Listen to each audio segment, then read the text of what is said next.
Well, I've always liked comic books. I've always liked graphic novels, but my real involvement in it started through Dark Tower and graphic. In kind of through fantasy fiction and working with Stephen King. Um, when I was younger, like I said, I always really enjoyed illustrated books, graphic novels, those kind of things, comics. But when I went to school, it was really discouraged, so I moved more into fantasy and science fiction and horror, supernatural tales, those kind of things which I really liked. And those were also discouraged, but I managed to kind of keep that alive. I wrote and I read a lot, loved to read. And then I ended up working with Stephen King and on the Dark Tower series.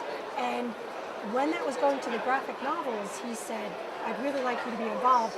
And it was so scary because it's like something that you really want to do, but you think, oh my God, I don't know if I can do that. And he said, yeah, you can do that. You can be involved. You can work on this. And my involvement finally grew until I was one of the writers of Dark Tower. So it's been wonderful, and I love being involved in comics, and it's terrific. It's been a wonderful experience.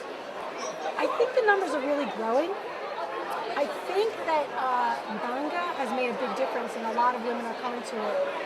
And I think that, as with anything, as women realize they can be involved, that this is a field that's also theirs, more women are coming to it.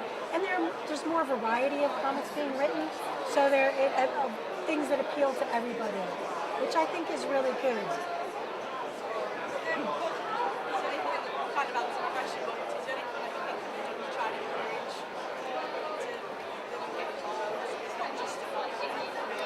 Yeah, I think it's really happening. My husband teaches it at Winchester, he teaches creative writing, he does a comic book course.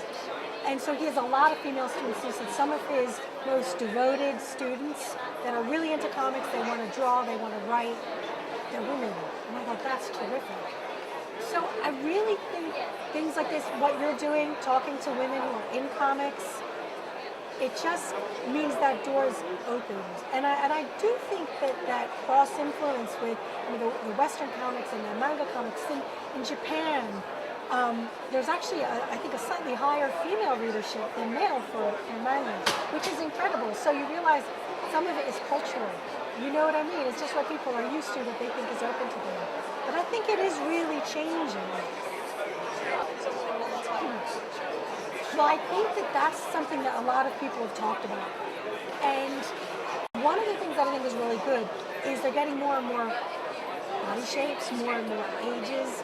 And as more women get involved and as more women take control of that, and they are the artists, and they are the writers, it really expands them.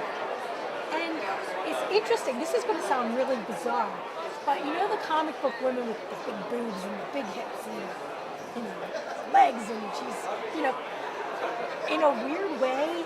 I mean, I know a lot of women find like, whoa, that doesn't look like me. But for me, as somebody who's bigger busted, bigger hips, I'm always like, wow, that's great. Because it was like all these things that you grow up being ashamed of, being embarrassed about. Like, whoa, that's actually okay, because she's knocking people out and she's jumping, buildings and all this stuff. So I actually found it kind of empowering, the way they were built and the way they would be so strong. When you think about, when I was a kid, you had Wonder Woman, which I thought was fantastic, and that was not just a comic, but they made it into a TV series. And I remember I loved that. And there was another one that was made into a TV series when I was a kid. All I can remember is, oh, Mighty Isis, she become Isis. And I just thought that was fantastic to see those things, and these women really being superheroes, So I think there has been a problem, like what you said, about the way women have been portrayed. And I think that's not just in comics, I think that's across the board. And I think you find it in fiction of all sorts. So as someone who comes from more of a fiction background, before I got into comics, I've seen it there for a long, long time. And as those images of women change, it's great. Another thing, actually, I'm going on and going off on your question. One of the things that a lot of women writers found in fiction was that in order to be creative, they'd often have to take on almost a male persona. And so their main character would be male. And then there was a certain point, I think, in the over the 60s, 70s, 80s, where women started to say, no, my main character is going to be female. I'm going to have a female adventure, which I think was a really big step. I've been thinking about that a lot because I just reread Patricia McKillop's series, which is a fantasy series, and I can't believe I'm blanking on the name right now. It's Heir of Women Fires 1. The Riddle Master's Game is what they call it when it's all together. And I gave it to a friend of mine who's now in her mid-60s. And she was amazed because when the books were written, there were no strong female characters in fantasy. She's like, whoa, look at this character she created. For that time, this was groundbreaking. And that's one of those books that's, I think, inspired a lot of women writers.